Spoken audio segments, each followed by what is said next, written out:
Well, thank you very much for joining me this morning. Thank you. Mandie, It's great fun to be here. Yeah.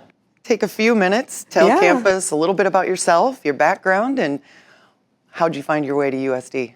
Well, actually, I was an undergrad here at USD. I was a non-traditional student. I didn't go to school until I was about 26. When my youngest started kindergarten, I went to college. I did my undergrad here. My goal was just get a business degree. I'm tired of, not being able to move up, not having a decision-making voice. I'm going to get that bachelor's and it'll do the trick and I'll go back out in the workforce.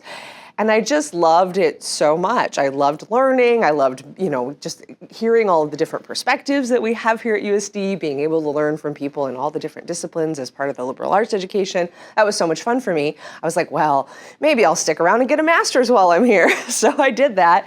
And as part of that process, I actually had the opportunity to run some study sessions that I ran like a class, and I just really enjoyed that. It was so much fun. And so I was really excited about that. And so I was like, well, maybe I'd like to teach. Well, I'm going to have to go get a doctorate. So I had 3 kids in school, so I figured out a way to do my doctorate. But I just really loved being at USD, and I was really excited when a job came open that I could kind of come back for. I did work in administration for a little while before I started teaching, but it was great. My goal was always to be in the classroom. So. Wonderful. Yeah, and now you're running a very important service on campus, the Center for Teaching and Learning. Yes. Tell us about the opportunities and services that provides. Yeah, well, in addition to staying in the classroom, because I wouldn't give that up, I love it too much. Our students are so great, Yeah.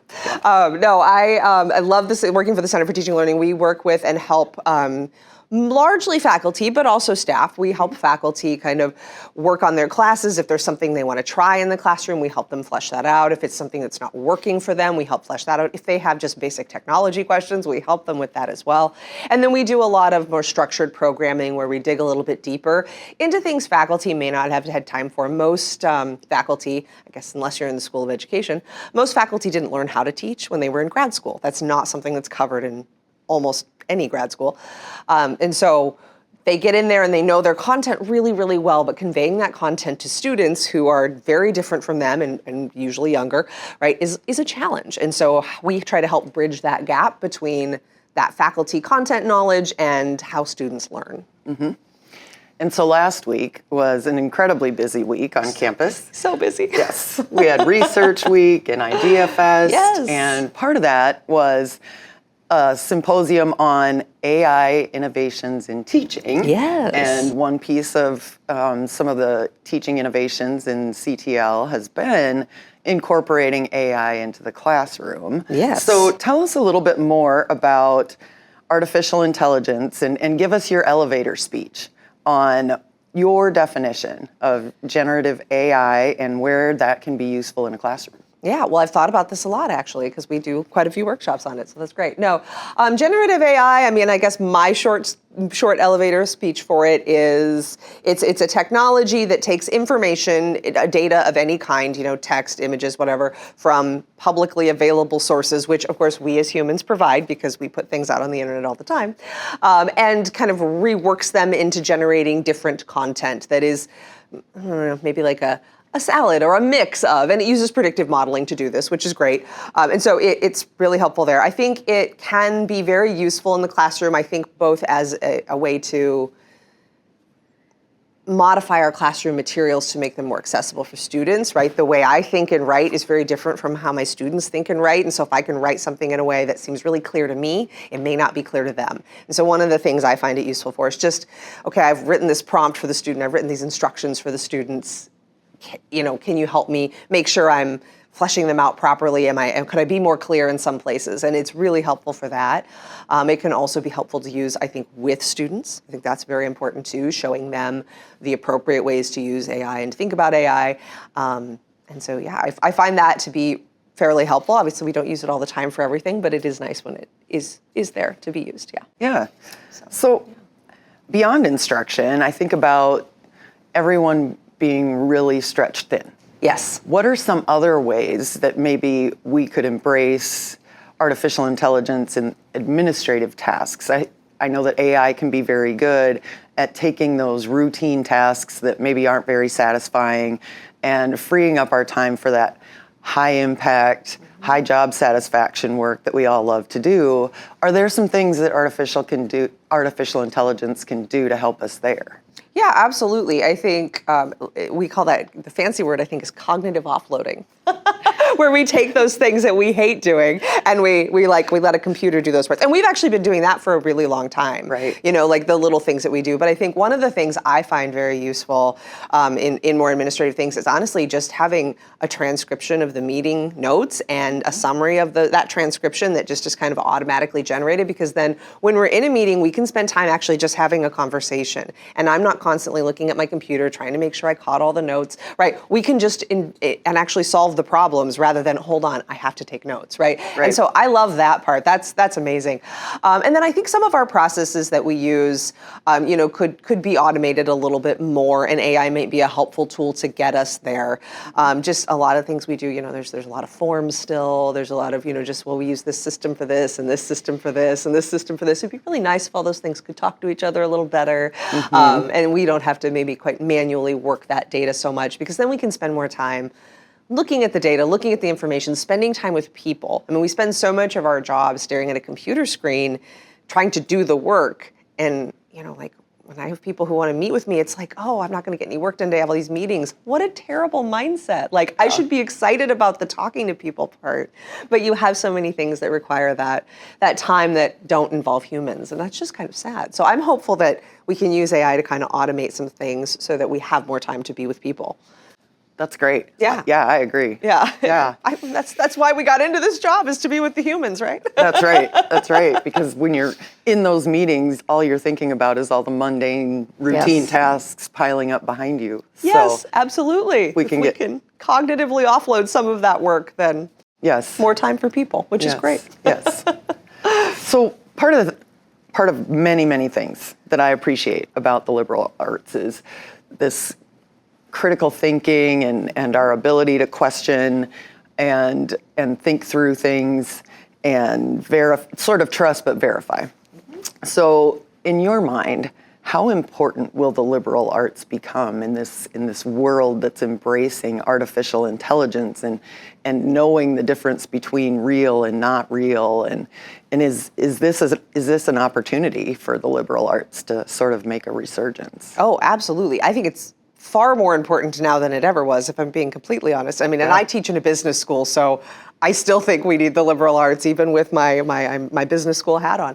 I think it's very important, both from the core of our humanity kind of lives in those liberal arts disciplines. And so that's so important. And I also think there's disciplines in the liberal arts, like using AI, there's a lot of great things we can do with it, but it does have some caveats.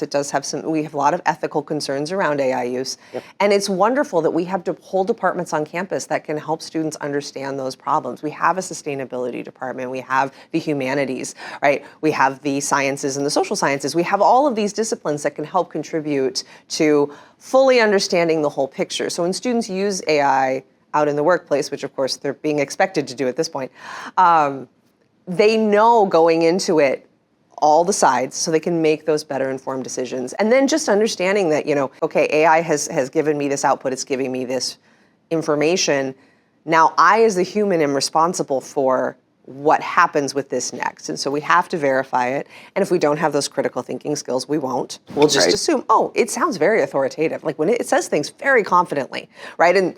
And so the wording is always so confident. And I think it's really important for students to understand that just because something uses a voice of authority, maybe is a better way to put that, it's not an authority. Right.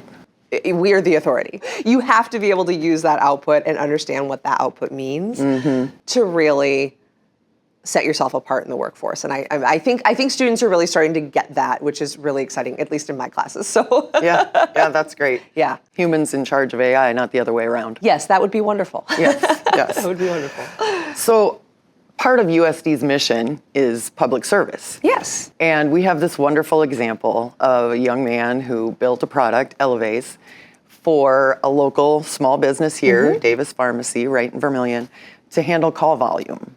Oh. So how can we replicate that to other small businesses as part of our public service mission? How can we educate our small businesses and communities around the state as part of our public service mission? Oh, that's an awesome question. Okay, that's exciting. So I actually think we can do a lot with this. I would love to see a little bit more, I think, employer connections with students and what we do in the classroom. So we do an okay job of this at Beacom because we're a business school, but I think those engagements with industry that we can bring into the classroom, helping businesses solve real problems, first of all, it helps our students learn the content in a very applied way, which makes it immediately relevant. So I always think that's amazing when we can do that and make that happen.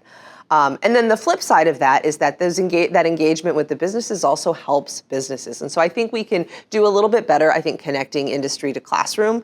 And again, it's not just to the benefit of the community. It's so great for our students to get that hands-on, oh, I'm learning this concept or I'm learning this idea, and now I can help use that knowledge to help solve a problem. Yeah, like, that's so absolutely. cool. It's so exciting when that works out. Yes, absolutely, absolutely. Yeah. What would you tell someone who's a little bit hesitant about AI use and getting sort of their hands on it and started in the AI world? Yeah, I mean, there's, hold on, give me 1 second here. I would say there are lots of reasons why it's being hesitant is great, because it helps ensure that you're going to question things. You're not just going to trust AI. So I actually like the hesitancy. Sometimes I think the hesitancy is related to just a little bit of fear of new stuff. And so I think getting in there and using it, just testing it out or trying it in some small way, even if you don't use whatever AI gives you, like, to actually make a decision, just trying it, like, try it on for size. So I'm a little bit hesitant about using AI. Let's say I have this issue I'm trying to solve. How about I just try it? I don't have to take its advice. I'm never required to listen to AI or to trust what AI has said. But just getting in and trying it and using it for something that's a little bit productive, I think can be really helpful. Yeah. Where I tell my students, you're probably going to be required to use AI for things. Yeah. But you're never required to sacrifice your human judgment for what AI says. And I think that's important. And that's true for everyone, not just our students. So Yes. technology can be a little bit scary sometimes. That's great advice. Yeah. Great advice. Yeah. Where can campus learn more about you, more about CTL, and more about AI innovations? Well, we do have a website at the CTL, so you're always welcome to check that out. We do a lot of workshops. We put on a lot of workshops at the CTL, but our favorite workshops to do are actually when a department or a college or a school or whatever asks us, like, we would like to learn more about this. This is the problem we're trying to solve, because then we can customize that workshop to meet that need. And I think that's really cool. So reaching out to CTL at usd.edu is always a great start. Checking out our website's great. Giving us a call is great. Yeah, we'd love to help out in any way we can to help people become a little bit more proficient and to understand, the good and the bad. So Great. yeah. Well, thank you, Mandie. I learned a lot today. I hope you enjoyed this conversation. And as always, go Yotes. Go Yotes. Thank you so much. Yep.